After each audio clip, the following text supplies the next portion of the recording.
Tuesday night special storm update. This is going to be big.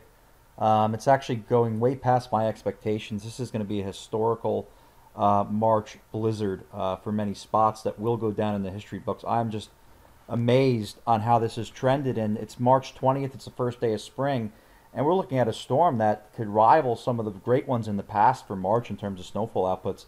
And there's going to be impacts. There's going to be major impacts. So I updated everything, 8 to 16 inches. I don't have the time or the ability to make a graphic that goes into more detail, but a widespread 8 to 16, locally 18 plus. There's going to be a mega band, I think, that sets up again tomorrow afternoon that just crushes people anywhere from this area in PA to New Jersey to east to southeastern New England. Someone's going to get blasted tomorrow. But the height of the storm is later tomorrow morning through tomorrow afternoon into the evening. The morning it will be snowing, but it's not going to be too bad when you wake up. So keep that in mind. Our storm right now, this is the first wave. This is the precipitation today. This is not even the main storm. This is just a little wave in front of the storm. Our main storm's down here, and actually the surface low is developing off the coast, and this is all going to go negative and collapse, meaning that all this energy is going to fold into this trough, and you're going to see a big low pressure center explode off the coast tomorrow. And again, there's that wave, but here's our real storm back here. The upper level energy and the surface low is going to respond down here. Let's take a look at what to expect tomorrow. This is just extremely impressive. By the time we get to early tomorrow morning, so this is snow, but there's some very cold, dry Arctic air. So it's going to take some time to start accumulating in these areas up here. But accumulating snow can be expected by dawn in the southern zones.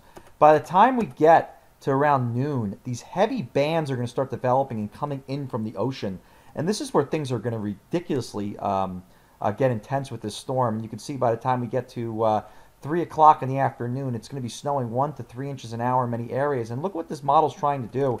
It's trying to have this mega band get developed and come inland into northern Jersey to southeast Pennsylvania. And if this happens, you're going to see those mounts pile up well over a foot in these regions. It's hard to predict this because, again, the storms, when it gets to these kind of dynamics, a model doesn't always pick up on it.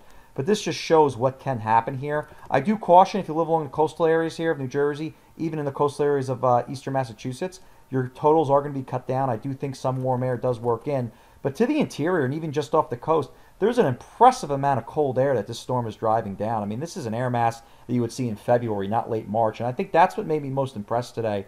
When you go outside, it's just cold out, and it doesn't feel like the first day of spring. And I think that's a warning sign that tomorrow is going to be quite intense by the afternoon with this storm. And things will finally start to taper down, not until close to midnight for many areas. I mean, this image right here is 2 a.m., and this right here where the heavy snow band is still occurring is around 10 p.m. tomorrow night. So tomorrow's going to be is going to be a complete disaster in terms of travel, and this should go down in the history books. I don't want to overhype it, and you guys have known I was conservative with this thing because it's so late in the season, but I can't help but be impressed in the evolution of what I'm seeing with the cold air in place and this storm just blowing up off the coast tomorrow afternoon. When we look back, it's going to be an incredible March, an historical March, and this may just be the icing on the cake. Stay safe out there because tomorrow's going to be nasty. There will be live updates because I have a torn Achilles tendon, so I have nothing better to do but work from home and update the weather blog. Thanks for checking in.